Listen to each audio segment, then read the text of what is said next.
मैंने पढ़ा, आपने श्रवण का नाम तो सुना ही होगा।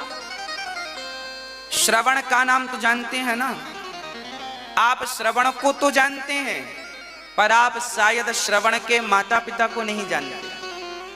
आज हम आपको बताएंगे कि श्रवण के माता पिता कौन थे। श्रवण के माता पिता अयोध्या वासी थे। श्रवण के जो पिता थे ये एक साहूकार थे, सेठ। ब्याज से पैसे देते थे, किराने की दुकान थी। इनके घर पर एक महिला झाड़ू पोंछा करने आती थी। झाड़ू पोंछा बर्तन, घटना अयोध्या की है। ये श्रवण के माता पिता हैं, जरा बहुत ध्यान से सुनिएगा। एक सेठ जी थे, सेठ जी के यहाँ एक स्त्री आती थी झाड़ू पोंछा करने, तो सेठ जी उस स्त्री को देखते रहते थे और वो स्त्री भी सेठ को देखती थी। दोनों एक दूसरे को देखी और दोनों में प्यार व्यार हो गया और दोनों जन रहने लगे साथ में। तो जो उस काम वाली बाई का जो पति था उसे पता चला कि मेरी पत्नी फलाने सेठ के साथ रहने लग गई है, उसके संग ज्यादा समय व्यतीत करने लगी है और मेरी पत्नी अब संबंध भी उससे बनाती है। तो ये व्यक्ति अयोध्या के राजा के पास गए। उस समय अयोध्या के राजा दशरथ जी के पिता हुआ करते थे। आज है ना, उनके पास ये बात पहुंची। उनके पास जब बात पहुंची तो उन्होंने बुलाया, सेठ को बुलाया और बाई को बुलाया, यहां आओ। राजा ने कहा क्यों, तुम इसके साथ रहती हो? सेठ से कहा तुम इसको गलत निगाहों से देखते हो। अब वो सेठ डर गया, वो बाई भी डर गई। हाँ महाराज, हमसे गलती हो गई, ये बड़ी सुंदर है, हमारा मन चला गया। अब वो काम वाली बाई का पति बोला, देखो महाराज, मेरी पत्नी को फलाने व्यक्ति ने, सेठ ने अपना लिया।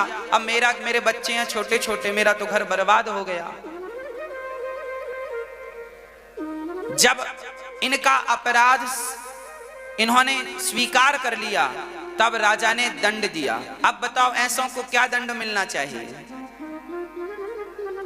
तब राजा ने आज्ञा दी कि इन दोनों ने ये गलती इसलिए की है क्योंकि इन दोनों ने एक दूसरे को देखा है, इसलिए दोनों की आंख फोड़ दी जाए, यही इनका दंड है।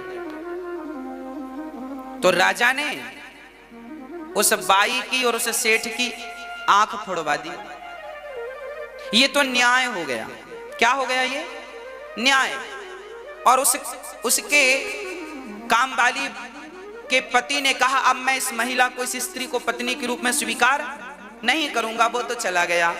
अब राजा ने विचार किया कि यदि ये दोनों हमारे राज्य में रहेंगे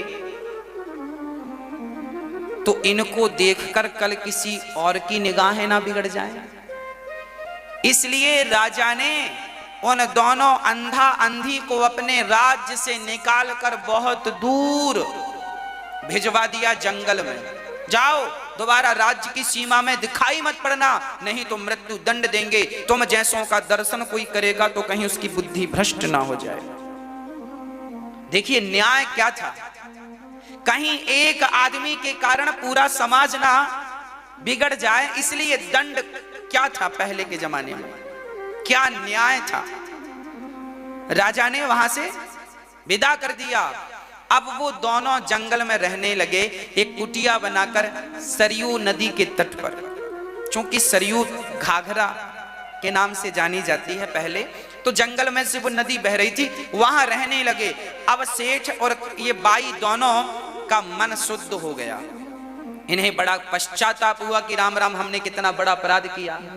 इन्हें अपनी गलती समझ आई और दोनों अब पति पत्नी की तरह रहने लगे और भगवान में मन लगा लिया। और जब भगवान में मन लगाया, निष्काम भाव से जब भगवान की भक्ति की, तो भगवान की भक्ति के बल पर भगवान ने इनके अपराध को माफ कर दिया और इनके द्वारा, वो सेठ के द्वारा वो बाई गर्भवती हो गई और उसके गर्भ से एक बालक पैदा हुआ जिसको आप और हम श्रवण कहते हैं। श्रवण कहते हैं।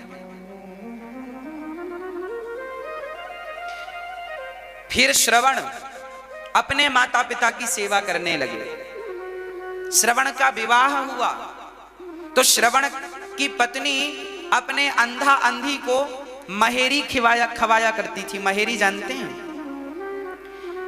छाछ जानते हैं? छाछ, मही, मट्ठा, छाछ। छाछ में चावल डाल दो, थोड़ा सा नमक डाल दो और उसे पका करके खा लो, उसे महेरी बोलते हैं।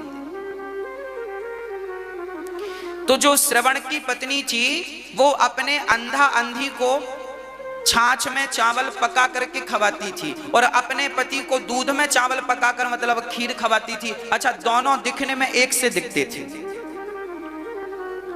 तो श्रवण के माता पिता सामने ही बैठ के खट्टी खीर खाते थे और ये मीठी खीर खाते थे। एक दिन श्रवण के माता पिताजी की थाली की जो खट्टी वाली खीर थी महेरी, वो ज्यादा गर्म थी, तो श्रवण ने पिता की थाली स्वयं ले ली और अपनी थाली पिता को दे दी। तो अब जब पिता ने खीर खाई तो पिता ने कहा, बेटा श्रवण, आज घर में कोई उत्सव है क्या? बोले, पिताजी उत्सव तो नहीं है। क्यों? बोले, आज घर में खीर क्यों बनी है? श्रवण ने कहा, पिताजी खीर तो रोज बनती है। ना बेटा, मैं तो आज पहली बार खीर खाया हूं। अब श्रवण ने पिता की थाली जब उठाकर चेहवा पे रखी तो खट्टी थी, दिखने में सेम थी एक सी, पर स्वाद में अंतर, एक खट्टी एक मीठी। तब श्रवण अपनी पत्नी के पास गया तो उसने एक ऐसा घड़ा, ऐसा बर्तन बनवाया था कि जिसका मुंह तो एक था पर पेट दो थे। एक तरफ वो मही छाछ पकाती थी चावल के संग और एक तरफ दूध पकाती थी चावल के संग शक्कर मिश्री डालकर। एक ही बर्तन में 2 आइटम बनाती थी। देखो कितनी बुद्धिजीवी थी। उसे लगा अंधा अंधियों पर, सास ससुर पर कौन दूध का खर्चा करे, इन्हें तो छाछी खवाओ। पर श्रवण ने कहा कि जब मेरे माता पिता के संग मेरी पत्नी भेद करती है, जो मेरे माता पिता की सेवा नहीं कर सकती, मैं उसके पास क्या रहूं। अपनी पत्नी को कहा कि तेरे भीतर इतना कपट है, ऐसे कपटी स्त्री के संग रहकर मेरा भला नहीं होगा। अब मैं किसी के भरोसे माँ बाप की सेवा नहीं करूंगा, अब मैं स्वयं अपने माँ बाप की सेवा करूंगा। तब अपने माँ बाप को अपने पालकी पर बिठाकर कंधे पर, और श्रवण ने अपने उन्हीं अंधे माँ बाप को भगवान की चारों धाम की यात्रा कराई। देखिए, ऐसे माता पिता जो कि चरित्र से गिरे थे, ऐसे माता पिता का बेटा श्रवण भी जब माई बाप की, तुम्हारे माता पिता कैसे भी हों, तुम अपने माँ बाप की सेवा करोगे, तो श्रवण जैसे बच्चे ने जब माँ बाप की सेवा की तो उन्हें भगवत धाम प्राप्त हुआ और पुत्र के कारण उनके माता पिता भी भगवान के धाम को चले गए।